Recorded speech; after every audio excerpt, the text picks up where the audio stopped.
Philip Anthony Mitchell is a well-known pastor, admired by many for his biblical knowledge, and much of what he preaches is received by the majority as biblical truth.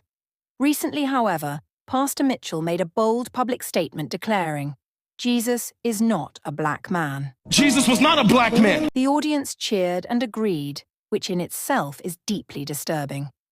He went on to say, "I saw this well-known preacher on Easter Sunday.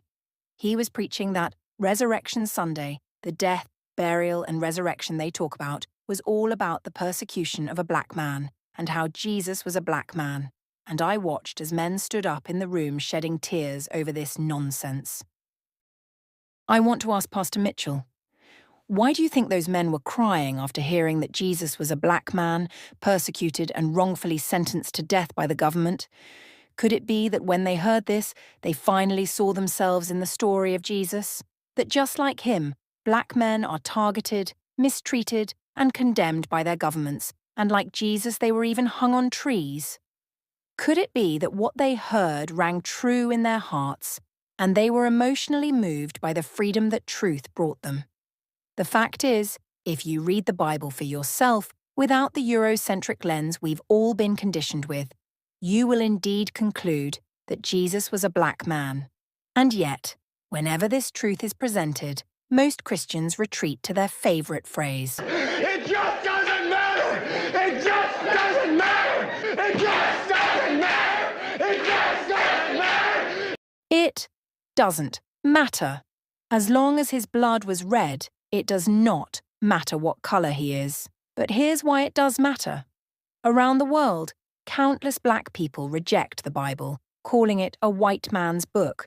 And who can blame them, after centuries of being forced to accept the false image of a white Jesus? And after what a good majority of the white evangelical Christian church has caused great harm to them, from the slave-owning Christians to the Christians wearing white hoods, to the Christian nationalist, and the high number of Christian pastors who stayed silent during the unjust murders of black Christians at the hands of law enforcement such as Tamir Rice, Sandra Bland, Breonna Taylor, George Floyd, and countless others. Some Christians even blamed the victims for their own deaths. The response of, "Well, they should have complied," is often their first reaction. Yet, this attitude directly contradicts the teachings of the Bible they say they abide by, to care for the poor, the downtrodden, the fatherless, and the oppressed. If the goal is to save souls, and multitudes are rejecting the Bible because of the deception of white Jesus, then why not tell the truth? If color truly doesn't matter, why cling to a lie? Why not acknowledge the truth that Jesus was a black man, so that more people might finally see themselves in the gospel and accept the Messiah?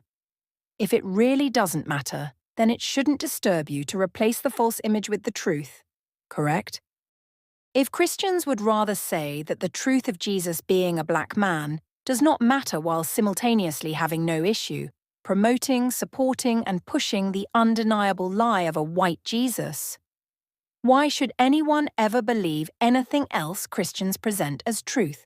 All truth matters, and should matter especially to those who claim to love and follow the truth.